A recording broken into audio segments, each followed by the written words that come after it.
नमस्ते दीदी भैया, देखिए हमारे यूट्यूब चैनल पर जा रहा है शान का कजरी। बहुत प्यारा गीत है, पसंद आएगा तो लाइक शेयर करिए, घंटी मत भूलिए, घंटी जरूर दबाइए। फुल आवाज में देखिए। बहुत प्यारा अच्छा गीत है। चलिए हम देखो पियरी पैर के गीत गा और पियरी पैर के गीत गा रही हैं। पियरी पैर के हम लोग गीत गाने जा रहे हैं। देखिए वो क्या अपना मजबूरी बता रहे हैं।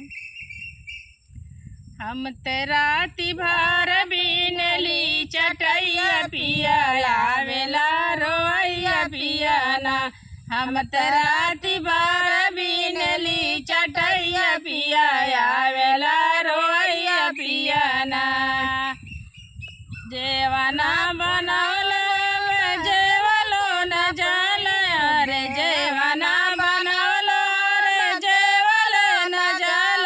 उतयाला हमके रोइया पिया बीनिले चटैया पिया ना।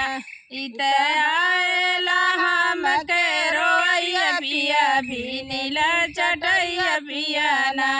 इत गेड़ुआ बरवल गेड़ुआ पियलो न जाला। हमके गेड़ुआ बरवल गेड़ुआ पियलो न जाला। हमके आवेला इत रोइया पिया बीनिले चटैया पिया ना।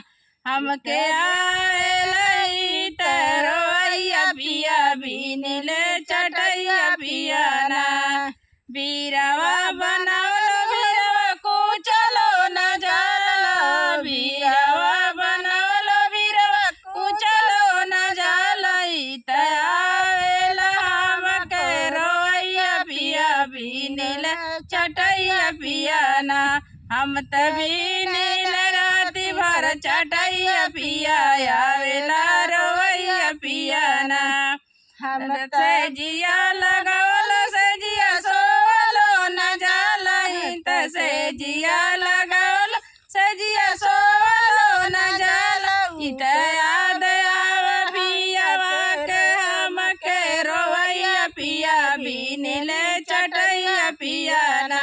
हमके याद आव पियावा के छूटला रोइया पिया बीनिले चटैया पिया ना। हम तेरा तिबार बीनिले चटैया पिया आवेला रोइया पिया ना।